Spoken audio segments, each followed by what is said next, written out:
남들은 말합니다. 남양주 요즘 집값 다시 오를 거래. 교통 호재도 많고 지금 사면 딱 좋지 않겠어? 그런데요, 정말 그럴까요? 오늘 이야기 생각보다 더 현실적이고 더 아플지도 모릅니다. 한때 남양주 최고 아파트라 불렸던 집이 지금은 어떤 상황에 놓였는지 살펴보겠습니다. 시작하기 전에 이런 현실적인 부동산 이야기들을 계속 듣고 싶다면 구독과 좋아요 부탁드립니다. 55세의 평범한 가장 정광수 씨입니다. 서울에서 30년 넘게 직장 생활을 해온 그는 퇴직이 머지않은 요즘 부쩍 마음이 조급해졌습니다. 여보, 우리도 이제 마지막으로 내 집 하나 마련해야 하지 않겠어? 퇴직금도 곧 나오고 더 늦으면 기회 놓칠 것 같아. 아내의 말에 광수 씨는 고개를 끄덕였습니다. 그가 눈여겨본 곳은 남양주 다산동이었습니다.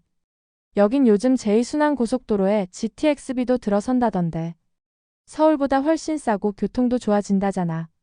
그렇게 그들은 다산동의 아파트 단지들을 둘러보기 시작했습니다. 그 중에서도 유독 눈에 들어온 곳이 있었죠. 다산 아이파크.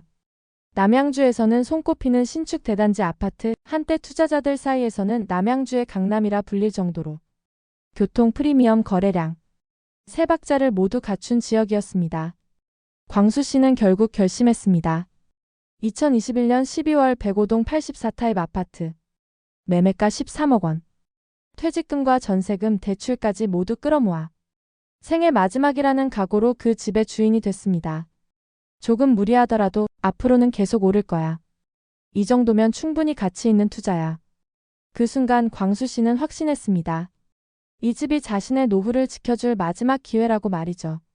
입주 후 광수 씨 부부는 확실히 남양주 다산동의 편리함을 몸소 느끼며 살았습니다. 가장 만족스러운 건 역시 교육 환경이었습니다.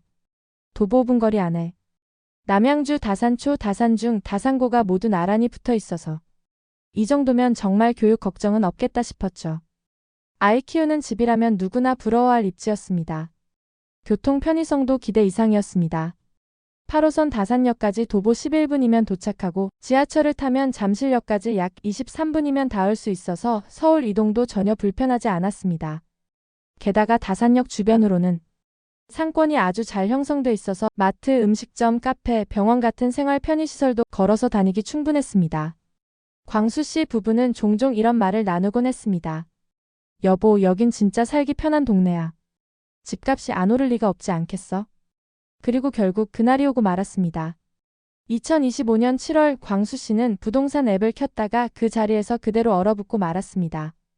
다산 아이파크 103동 12층 84타입 매물. 실거래가 9억 8천만 원. 그의 눈앞에서 숫자가 무너졌습니다.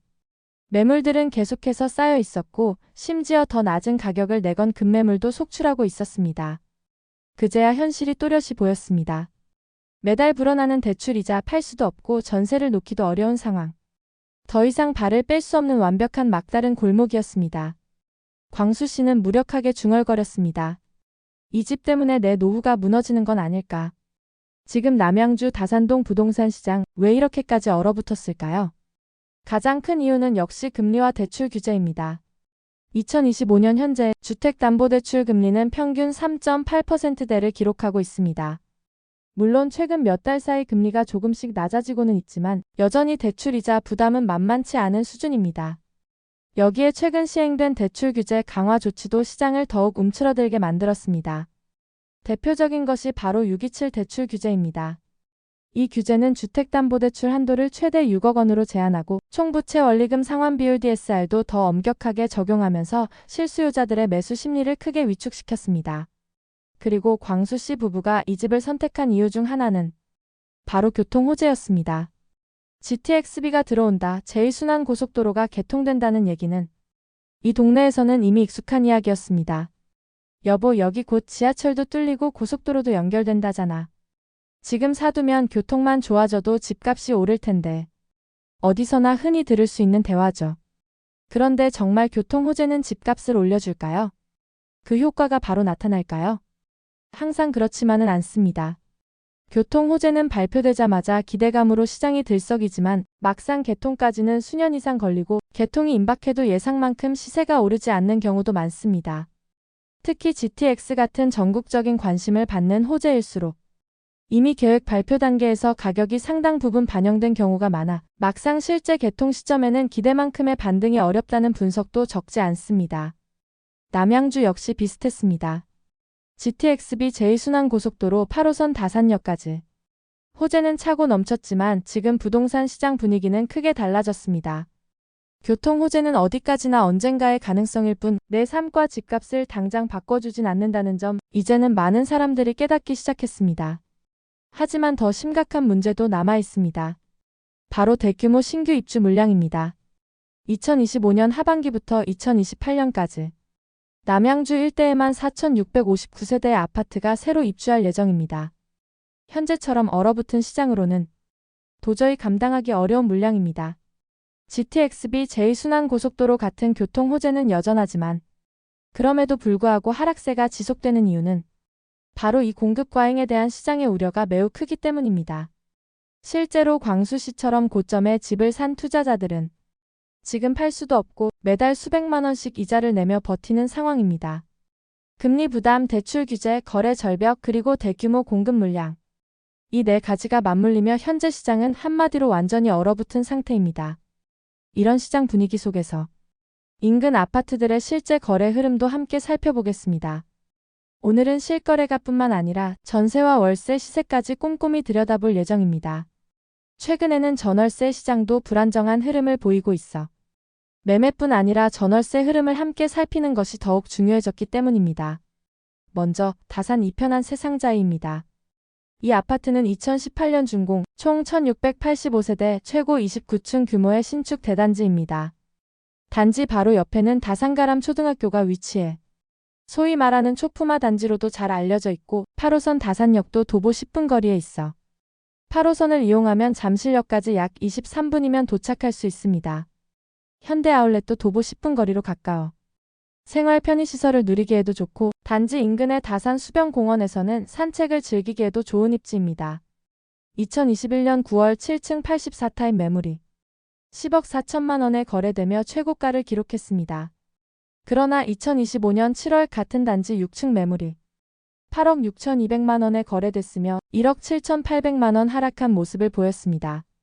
현재 매물 시세도 8억 6천만 원 선이며 전세 매물은 5억 5천만 원부터 올라와 있습니다. 전세가율이 약 60%에서 70%대입니다. 월세는 보증금 5천만 원에 230만 원, 보증금 1억에 210만 원 매물부터 올라와 있습니다. 다음으로 남양주 도곡리에 위치한 덕소 두산이브 아파트입니다. 이 아파트는 2002년 준공, 총 1253세대 최고 25층 규모의 대단지입니다. 도보 10분 내 거리에 도곡초와 덕소고등학교가 있어 교육 여건도 괜찮고 한강변을 끼고 있는 세대에서는 한강 조망도 가능합니다. 도심역 경의중앙선까지는 도보 약 15분 거리에 있어 대중교통 이용도 크게 불편하지 않습니다. 2022년 5월 101동 9층 84타입 매물이 7억 3,500만 원에 거래되며 최고가를 기록했지만 2025년 6월 같은 단지 102동 3층 매물이 5억 2,500만 원에 거래됐습니다. 2억 1천만 원 하락한 것입니다. 현재 매물도 5억 3천만 원부터 나와 있으며 전세가는 4억 3천만 원부터 올라와 있습니다. 전세와 매매 가격의 차이가 크지 않은 전세가율 80%로 매우 높은 수준입니다. 월세는 보증금 3억에 50만 원, 1억에 120만 원 매물이 올라와 있습니다. 이제 중요한 건 앞으로 어떻게 해야 할지입니다. 지금 남양주 다산동 부동산 시장은 금리 부담, 대출 규제, 거래 절벽, 공급 과잉이라는 네 가지 큰 장벽을 동시에 마주하고 있습니다. 이런 상황에서는 조급하게 움직이기보단 신중하게 차분하게 시장을 지켜보는 것이 무엇보다 중요합니다. 특히 지금처럼 시장이 위축된 상황에서는 전세, 월세 흐름도 함께 관찰하면서 자신의 재정 상태를 꼼꼼히 점검할 필요가 있습니다. 실거주 목적으로 집을 알아보는 분들이라면 지금은 무리해서 집을 사기보다는 전세나 월세로 조금 더 시간을 갖고 시장을 지켜보는 것도 충분히 좋은 선택이 될 수 있습니다. 시장은 결국 순환합니다. 지금의 하락장이 언제까지 이어질지는 누구도 정확히 예측할 수 없습니다. 하지만 확실한 건 나의 재정 상황에 맞는 결정을 내리는 것만이 어떤 시장에서도 가장 안전한 선택이라는 사실입니다. 너무 비관할 필요도 너무 조급해할 이유도 없습니다. 지금 필요한 건 빠르게 움직이는 게 아니라 차분하게 자신을 돌아보고 시장을 지켜보는 여유입니다. 참고로 상단 재생 목록에서는 비슷한 사례와 다양한 시장 흐름을 더 깊게 살펴보실 수 있습니다.